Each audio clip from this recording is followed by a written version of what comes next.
Vamos mudar de assunto agora, gente. A atriz Mel Maia está no processo de transição capilar. Por muitos anos, ela alisou os cabelos e agora decidiu assumir os cachos. E em uma série de vídeos nas redes sociais, Mel mostrou, olha aí, ó, como que está o cabelo dela. A última química a atriz fez em dezembro e os cachos estão começando a se formar novamente. Mas a Mel Maia fez um desabafo falando que isso não é fácil, é um processo demorado e disse que se pudesse, raspava a cabeça, gente, para começar logo do zero, que se arrepende muito dos alisamentos que fez ao longo da vida. Gente, vamos lá. A transição capilar é muito mais um processo de aceitação da imagem do que da estética em si, né? E cada vez mais as mulheres estão se libertando dessa ideia de padrão para o cabelo. Então vamos bater um papo sobre transição capilar. Vem cá, aqui no nosso estúdio eu recebo Elza Leite, psicóloga. Obrigada, Elza, pela sua participação, viu? Boa tarde. Boa tarde. Doutora Laila Queijoc, obrigada também, doutora Laila. Ela é dermatologista, vai falar pra gente também sobre a importância disso para os fios, né? E será que volta a ser o que era antes? Já você responde pra gente. E a Gabi, linda, maravilhosa, que eu tô assim, mulher, quanto tempo você demorou pra se libertar, pra ficar com esse cabelo assim volumoso, que era meu sonho, inclusive, viu? Boa tarde. Boa tarde. Quanto tempo que você passou tentando alisar o cabelo? Então, foi logo no início do que eu entrei no ensino médio, até por uma questão assim de praticidade, porque o meu cabelo sempre foi muito grande, muito cheio. Então, de manhã cedo eu acordava, eu não tinha disposição para ficar arrumando o cabelo para ir para a escola. Aí eu via também as minhas amigas que tinham cabelo liso, que era só acordar e sair de casa. Aí eu quis isso também e comecei a fazer selagem. Olha lá você, ó, antes e depois. Aí você ficou com a selagem durante quanto tempo? Foi todo o meu ensino médio, foram uns 3 anos. Como é que você se vê hoje, hein? Olha lá a sua imagem, gente. Nossa, pra mim é outra pessoa. Tá mais bonita agora, né? Muito mais, muito mais. Deixem vocês falarem. Bem mais. Eu sou suspeita de estar aqui, né, do lado dela e falar, não, tá puxando o saco. Não, mas eu concordo. Concorda, eu né? Concordo. Agora é muito importante, né, Elza? É muito mais um processo de aceitação do que da estética em si, né? Esse processo, ele nos dá várias oportunidades. Olha, presta atenção no que ela acabou de falar. Eu concordo que eu tô bonita, tô me sentindo muito bem. Ou seja, apesar dela ter passado por várias questões, porque no meio desse caminho tem frustração, tem a impaciência, a gente não se sente tão bem, a gente fica doida para passar a chapinha no cabelo, para ir lá voltar a fazer a química. Então, às vezes a gente foca muito no resultado e esquece que no processo tem vários percalços. Essa transição, o que ela faz? Ela é um convite, primeiro, para você se libertar dos padrões de beleza que a sociedade impõe sobre a gente. O cabelo recebe muito essa imposição. Depois, para aprender a ser paciente, aprender a se aceitar, aprender a gostar da sua beleza. Para isso, às vezes, a gente tem que recorrer a uma foto antiga, porque toda lembrança tem uma forma de encontro. De como você era bonita, de como o seu cabelo é bonito, de como você pode passar por isso esperando. É uma oportunidade também para cuidar de outras partes do nosso corpo, apostar na maquiagem, nos acessórios, no exercício físico. Não se comparar, não comparar o seu processo com o processo de outras mulheres, né? E aprender a ir lidando com isso com o tempo, porque demora, vai vir a frustração, vai vir a vontade de raspar o cabelo, mas aí você vai enfrentando isso na medida que você consegue e vai aprendendo a se aceitar, a se amar, a se cuidar, a se gostar, a não se comparar e desfrutar do melhor que você tem, da sua própria beleza natural. E se não se comparar é muito importante, né? Porque a gente tá vendo aqui a Gabi, ela se comparava talvez com as amigas que tinham cabelo liso, mas a beleza é tão individual que hoje ela consegue, né, ter essa percepção que de fato a beleza dela é muito mais valorizada com o cabelo natural do que com o cabelo liso, que era o padrão da amiga. O que serve para a amiga nem necessariamente vai servir para ela. Acho que uma coisa importante, uma estratégia que as mulheres que estão em transição capilar podem utilizar é pegar pessoas que estão passando também pelo processo como referência para que elas se fortaleçam e saibam que realmente não é um processo fácil, é um processo que vai exigir bastante tempo. Alguns cabelos, a doutora está aqui, pode falar melhor que eu, vão demorar um pouco a crescer, né? Então usar de produtos que ajudam nesse desenvolvimento, cuidar da alimentação que ajuda também o cabelo, vão ajudar você a se referenciar e se fortalecer melhor para enfrentar todo esse caminho aí. Doutora, o resultado é maravilhoso. Vale a pena, né? A gente vê que vale a pena. Doutora, primeiramente, vamos falar da agressão que uma química, por exemplo, de alisamento pode trazer para o fio, né? De que forma que pode danificar o gen do nosso fio, né? Chega a danificar o gen? Então, Roberta, primeiramente, muito obrigada pelo convite. Essa oportunidade é muito boa de estar relatando esses fatos no consultório. E a Gabriela está de parabéns porque o cabelo dela realmente está lindo e é saber cuidar. Já tem mais de 30 anos que eu cuido de pacientes com problema no couro cabeludo e assim como com os fios que são mais rebeldes e querem fazer o alisamento. Realmente a química pode comprometer o couro cabeludo. Existem casos de queimadura de couro cabeludo e são irreversíveis e acaba não nascendo o cabelo ali. Então pode não nascer o cabelo, pode ter alteração do fio também com o passar do tempo, em algumas situações. Então entenda, não são em todas as situações. Então pode ter essa alteração da textura do fio? Pode ter uma alteração da textura do fio. O que é importante nesse meio tempo? Primeiro, o auxílio psicológico. E a gente no consultório já inicia isso e encaminha para um psicólogo para dar um suporte. Porque muitas querem raspar o couro cabeludo, raspar o cabelo e deixar o couro cabeludo para poder crescer. Só que é mais doloroso. Muda muito a imagem, né? Não é só o fato de mudar a imagem, porém o crescimento do cabelo até começar a crescer e ver o volume do cabelo dá mais ansiedade a esses pacientes. Então o que eu indico, eu oriento e realmente eu sou adepta a deixar o cabelo natural. Isso, já estou 30 anos na minha carreira falando isso para todos os meus pacientes, mas a gente tem que respeitar o momento de cada um, porque cada um tem o seu momento de fazer essa transição. Então, a química, ela pode danificar o fio, mas ela pode danificar a autoestima também da paciente, da pessoa. Essa transição, ela tem que ser feita com auxílio do dermatologista, além da parte do salão, claro. Por quê? Porque nós vamos indicar o condicionador, a máscara capilar, o creme para cada momento que está acontecendo a transição.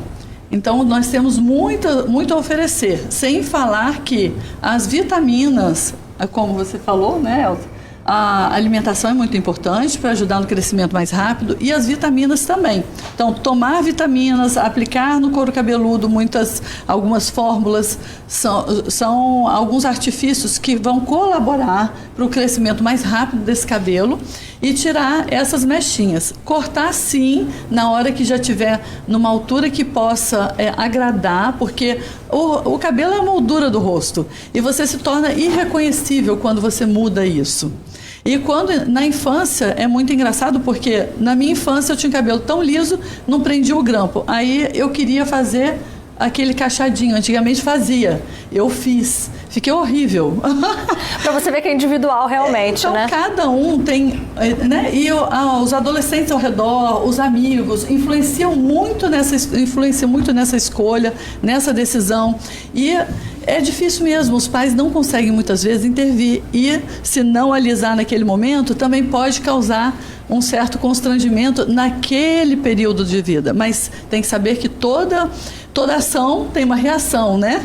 Então tudo tem que lidar com o pós. Como que eu vou conseguir retirar depois essa química? Até porque quanto mais você vai fazendo, mais você vai agredindo o fio do cabelo, né? A primeira vez que você alisou, ficou bonito? Você gostou? Ficou bem diferente, mas assim, eu queria tanto fazer que quando eu vi, eu fiquei feliz. Aí eu gostei. Mas, assim, o choque, pelo menos da selagem, quando você faz a primeira vez, é muito grande porque ele fica muito escorrido. E eu tava acostumada com ele volumoso, cacheado e tal.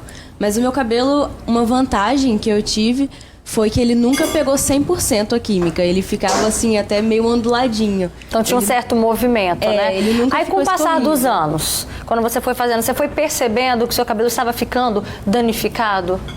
Era bem mais difícil de cuidar. Aí dá muito trabalho, assim, o cabelo liso a gente pensa que não, mas dá muito trabalho também para cuidar. E com química é pior ainda, porque é todo um trabalho extra para manter ele saudável, bonito, brilhoso.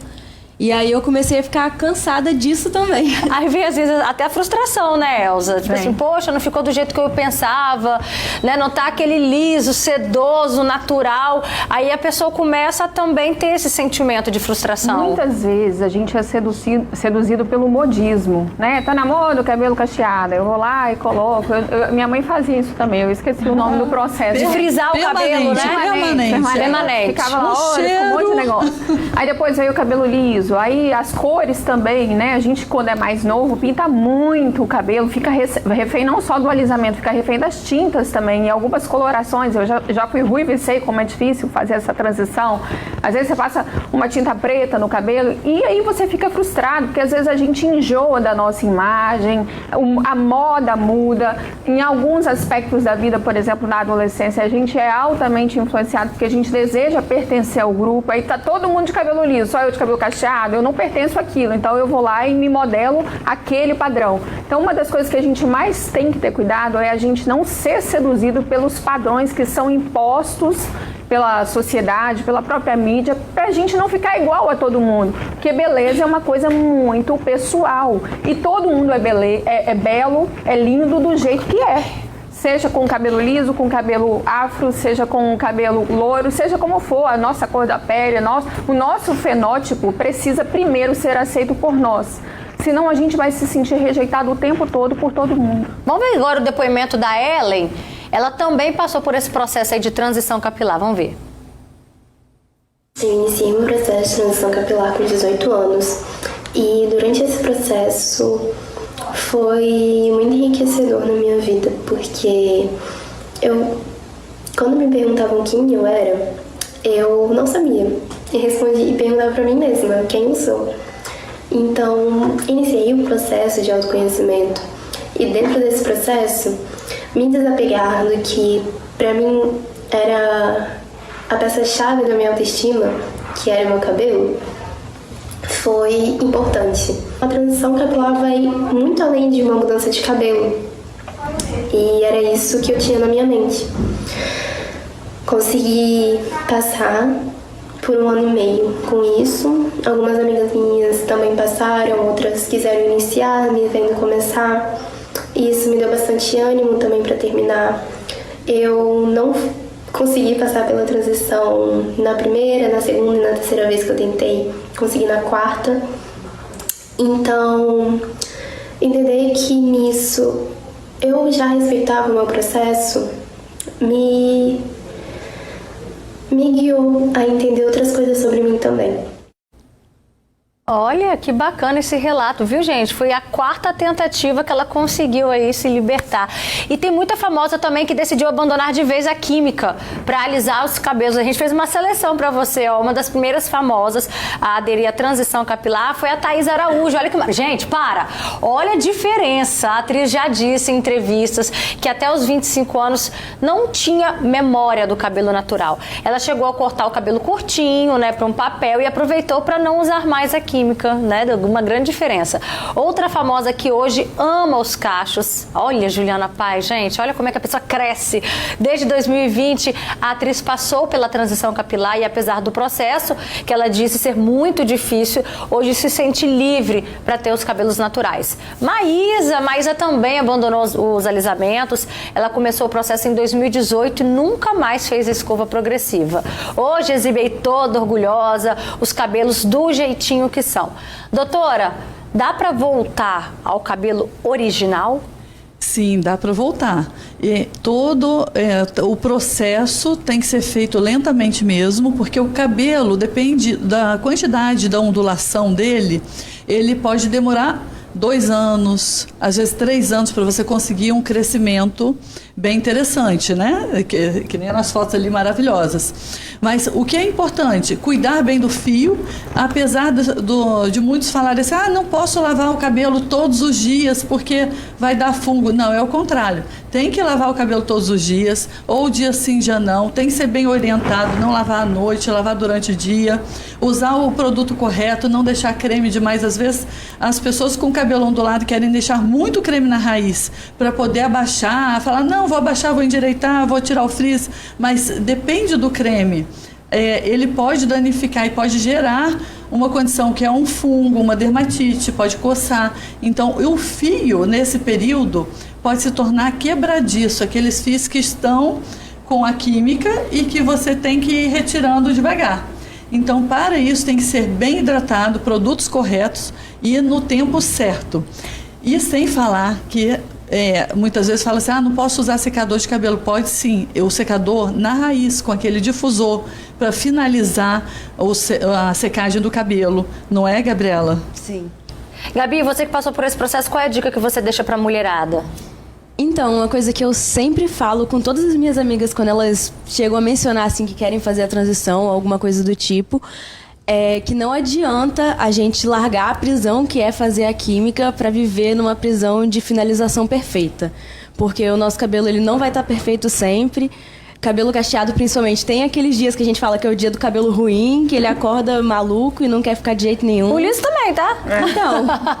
O liso marcado, então, ó. É verdade. Então, assim, não adianta querer que ele esteja sempre perfeito. A gente aceitar o nosso cabelo é também aceitar ele do jeito que ele fica.